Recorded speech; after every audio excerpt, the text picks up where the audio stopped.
Hi guys, Adam here from Safeguarding You, and welcome back to our how-to video series. In today's short video, we're going to cover how to navigate the incident management module. Okay, so you'll be back at safeguardingyou.com. You've already been through this, so just click here into sign in, and it will take you into the platform. And here we are. So you're back into your homepage. This is your dashboard. You've been through all of this. You know that you've got your assessments, you've got your action management module, you've created your tasks through your action management module. And now we're here to talk about incidents. So this module or this menu item down here is where you manage your incidents. You can see here we've got a concussion incident already registered on our incident manager. But in this case, we want to report a new one. So let's say come up here over to report an incident. That's where you're going to click to start a new one. Just before we get there, you can see that this is your home. You've got open incidents. You've got maybe pending incidents that can come from external sources. You've got closed incidents, and then those that you might have archived. Here also, you can review external reports that come in from outside parties that may not be users of your platform. But we'll cover that in a little bit more detail in another video. You can also search here by the different types of incidents. As you can see here, safeguarding, concussion, personal grievances, or an other. And then you can sort them by ascending date, summary, location, or you could just search for a detail of a particular incident. But in this case, we're going to report an incident. So we click this button. We'll see up here, these are the major elements of it. So tell us about you.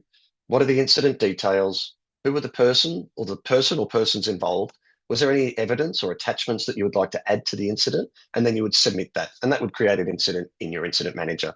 And so you can see through here, we've pre-populated the details we can based on knowing you're a user. And then so you would then add some other details around what's your number. In my case, yes, I'm an administrator, or I might be the child safety officer. Which state am I in? Well, I'm in Victoria. Phone number, I don't need that. I've given you my mobile and my age. I'm over 18, so I'll select that and click next. Here we're in incident details. And so you get to choose what type of incident. Is it a safeguarding, concussion, personal grievance? In this case, we'll choose a concussion one again. What level of sport did this occur? Well, I'm representing a club in this example, so we can say club. What's a summary of the incident? So in this case, a game day concussion, or actually, let's go game day suspected concussion. Then the detailed description might be player A hit his head on the goalpost, was slow to get up and had a sore neck, was taken off the field for assessment and referred to a doctor for a diagnosis. What was the location of the incident? Was it at the ground of your club, Oval 1? What was the date of the incident here? It was, let's say it was the 10th, and the time of incident, pick a time. Here you get to choose the nature of the incident based on policy types and governance frameworks. So in this case, it was related to concussion guidelines. But as you can see here, there are different options for different types of incidents, of vilification, discrimination, player behaviour, so on and so forth. But in this case, it's a concussion guideline related incident. If we know of any particular sections of the code or policy or guidelines that were breached, you can put them here. Often that won't be the case. So you then click next, and now we're into the persons involved. And so the starting point is the affected person. Who was the person that we're talking about here? So in this case, it was, let's say it was Billy Bob. In fact, his first name is Billy. We'll move over to last name Bob. Approximate age, I'd say 13. Parent guardian details. Yep, we'll say it's Billy's dad because we've done this before. Affiliated club, is it club 123? Affiliated team, well, he was the under 14s. You would obviously type all these in. And do we have consent to mediate with other people that may or may not have been involved in this? If not, in a concussion incident, there's unlikely somebody else was involved. And now we can add other people. So was there any other people? You can just add them and fill out their details as well. Likewise, were there any witnesses that you'd like to include in this? And if so, you click on add witness, and then you can fill in their details. Assuming I've got all the details I want to put in here, click next, and now we're at the attachments. And so is there any piece of evidence or documentation, photos, videos, anything related to it that you might want to add to help verify the incident? If so, fill out, give it a title, upload a document, and then you would click next. In this case, it's about giving a declaration before you submit it. So obviously we want true and meaningful and honest reporting. So in this case, I agree that the information provided in this form is true and correct.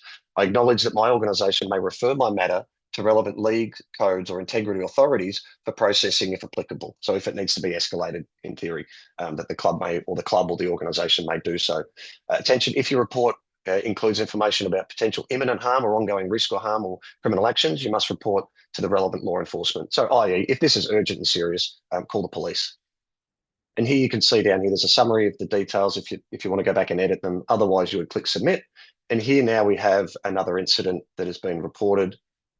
And so we can open that and we can see up here, you've got overall information. So we can go back and look at what we've entered. We can add notes to this. So if we want to update an incident as things progress, as an investigation matures, or as more information comes to hand, you can add notes. And then you can do the same with attachments. Maybe there's more photos or evidence to support the incident that would go in here. Importantly, in the concussion example, I'll just point to here the concussion timeline. And as for those in the sporting world who are familiar with the concussion guidelines, there's effectively a minimum 21-day period before players confirmed with a concussion can return to play. And so here is where you get to update the statuses. You can see here we've created this incident on the 20th of March at 2:10 p.m. and it's been default to open or a suspected concussion. What you would add to this here is a different status. And so in this case, it might be there's been a confirmed concussion. The player's gone to a GP or a concussion clinician to get a diagnosis. It's confirmed that was the case. So you might then update that, click add, and you'll see now we've got another stage in the timeline.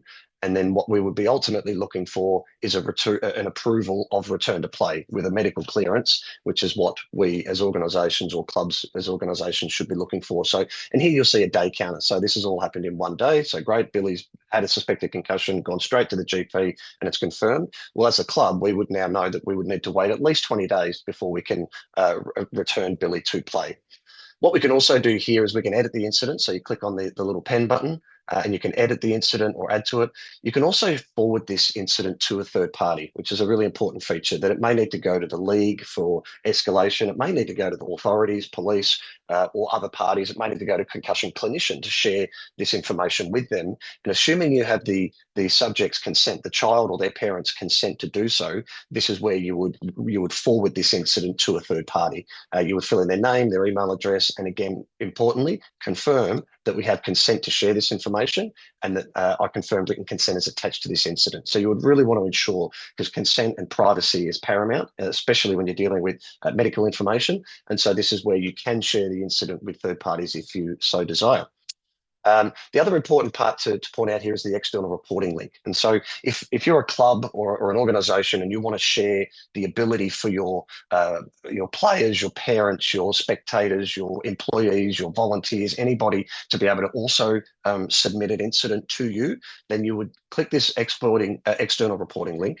You would download this QR code, which is unique for your organisation, or this link here that you can see, and you would share that out with your community members so that they can also report an incident. And when they do so, that incident will come into this incident manager up here. It'll be listed under external reports, and you would then can accept or decline that, and then you would manage it as you would normally. So this is a really powerful feature to make this incident reporting system much more wider than just the administration or the committee or the management of an organisation. So that's our incident manager. Good luck with it. If you've got any questions, you know where to find us, and good luck safeguarding. Thanks. Bye now.